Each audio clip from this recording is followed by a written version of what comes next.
Hello everyone, Pryon here, and today I am introducing a new series on this channel, which I'm going to call Why You Should Main. In this series, I'm going to go over each killer in the game and present their case for why you, the player, should main them. And today we are starting with the most recent original killer, the Dredge.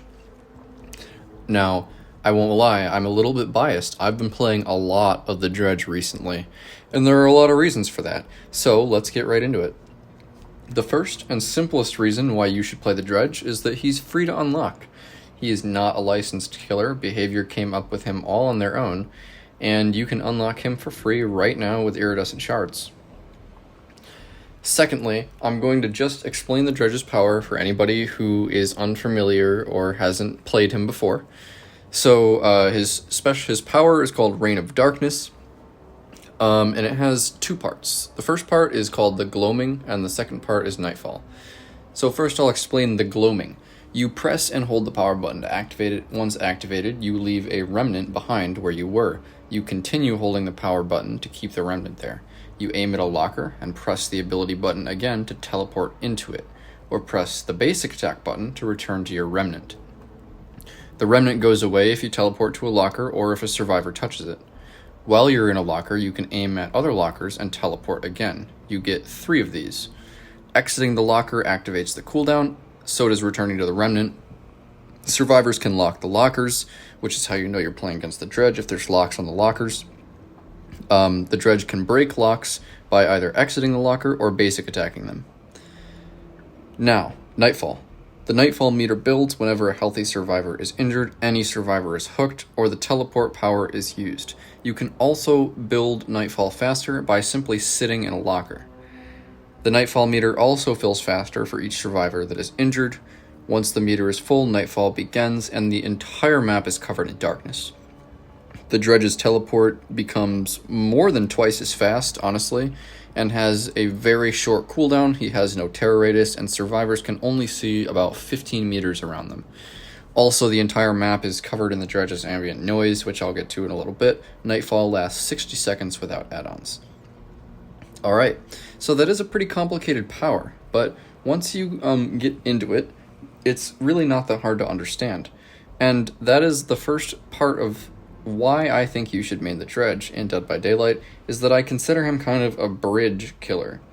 He is just a basic M1 killer, but not really. The only way he does damage is through his M1, but his ability, like I just said, is quite complicated.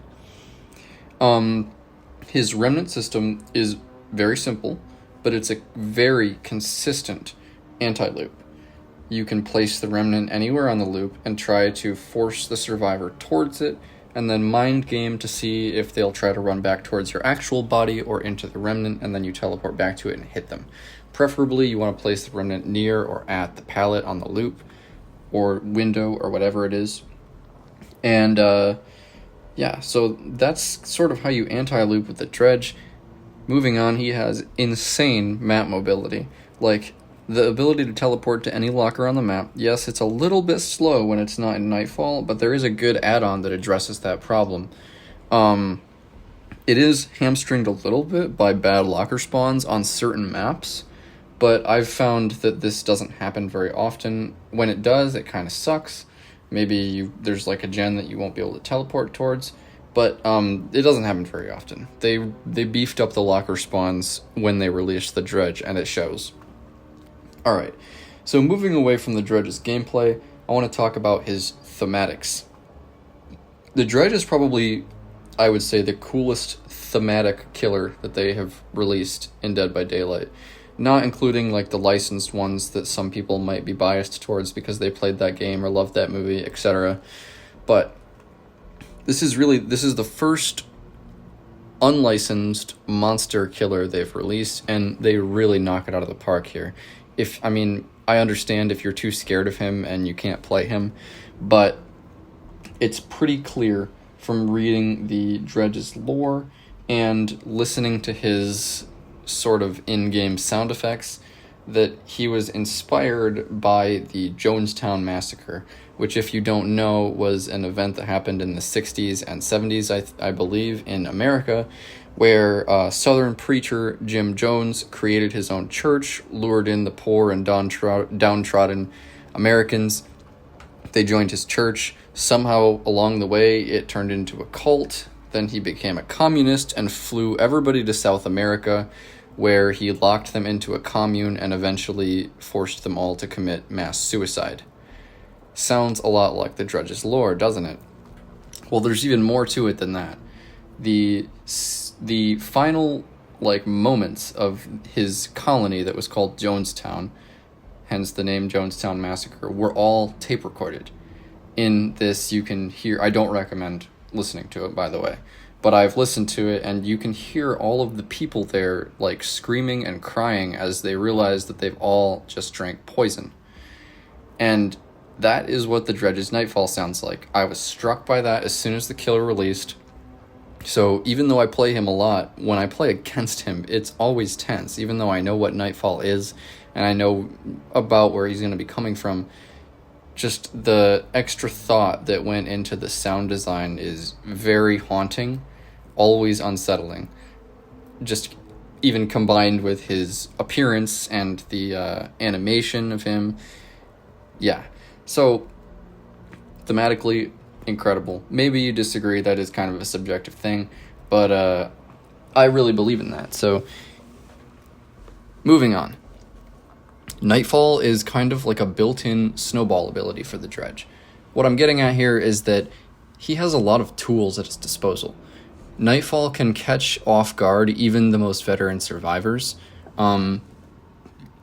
Like we know, map generation in Dead by Daylight is random.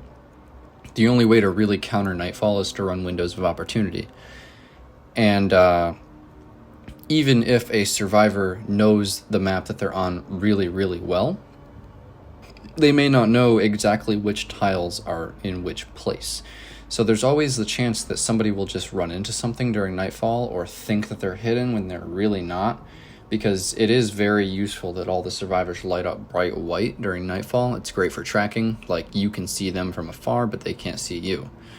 Let's see. The Dredge, he has multiple viable playstyles, which is really interesting. Not a lot of killers have that. And this owes somewhat to his add-ons. He has add-ons that are focused on Nightfall. He has add-ons that are focused on teleporting. He has add-ons that are focused on aura reading, which is really nice if you want to play that way. He's got cooldown add-ons. He has some add-ons for the Remnant even, and also basic Nightfall charges faster add-ons. So you can go for a full offensive build that increases the duration of Nightfall and decreases the time to come out of lockers. You could go for an early snowball build with the add-on that immediately starts Nightfall in the trial. You could do an aura reading build with the add-on that shows survivors' auras when they lock a locker, and also shows all survivors when you use the last teleport token. The possibilities, I mean, they're not endless because he doesn't have endless add-ons, but there are a lot of them. On top of that, he has great synergy with a huge variety of perks. Because he's a basic attack killer, you've got access to all of those perks, such as Jolt, Save the Best for Last, anything that requires your basic attack. But also he has great synergy with aura reading perks, especially, in my opinion, Barbecue and Chili, Floods of Rage. These perks are very good for telling you where do I teleport to next, which locker do I go to get maximum value out of my power. I use Barbecue on all of my Dredge builds. Don't even care that it lost the blood points. It's just so good on him. I've even grabbed people out of lockers that were trying to avoid Barbecue because I saw them go in. So yeah, Floods of Rage, also a good option. Pain Resonance, I mean, it's Pain Resonance. It's good on every killer. Maybe that'll be getting nerfed soon. But gen kicking perks as well. You have the option to put all of those in your build, if you so choose, because the Dredge has great mobility, can get around to whatever gen is being worked on whenever he wants. It's very easy for you to kick multiple gens and then go for a chase and get a 4-man eruption. Not every killer has the mobility to be able to do that and still have pressure on the map. Alright, moving on again. this is more of a silly one, but the Dredge hard counters head-on squads. I know head-on squads aren't really that big of a deal. Like, if there's 3 people trying to head-on chain you at, like, 3 lockers, then that's 3 people not doing gens. But a few times I've had head-on squads, and I just teleport into the locker, and that's that. So, to sort of conclude about his gameplay, like I said before, Dredge has a lot of good tools at his disposal, and he's solidly middle of B tier, in my opinion. However, despite having a lot of upsides, a good survive with friends can easily bully him. I've experienced this myself. Rather than getting angry at this, you realize that this experience makes you a better player, and with skill, you do have enough at your disposal to beat those teams as the Dredge. You feel strong, but not like you're being carried by the killer, like cough, nurse, or being carried by the add-ons, cough, blight. Okay, so there's one bad thing about the Dredge. His perks suck. Septic Touch, trash tier. Darkness Revealed, only good on Huntress and Trickster. Dissolution, not worth the effort to get it to activate. But, I mean, if you're somebody that really, really, really cares about unlocking the good perks, maybe the Dredge isn't for you. But, if you do have some good perks unlocked, a lot of them will go very, very well on him. So, in conclusion, you should main the Dredge for all of these reasons. And, lastly, to let Behavior know that Roots of Dread was an amazing original chapter and they need to make more stuff like that. Thanks for watching, and I'll see you guys later. Let me know if you enjoyed this series, and I will keep making more about every killer.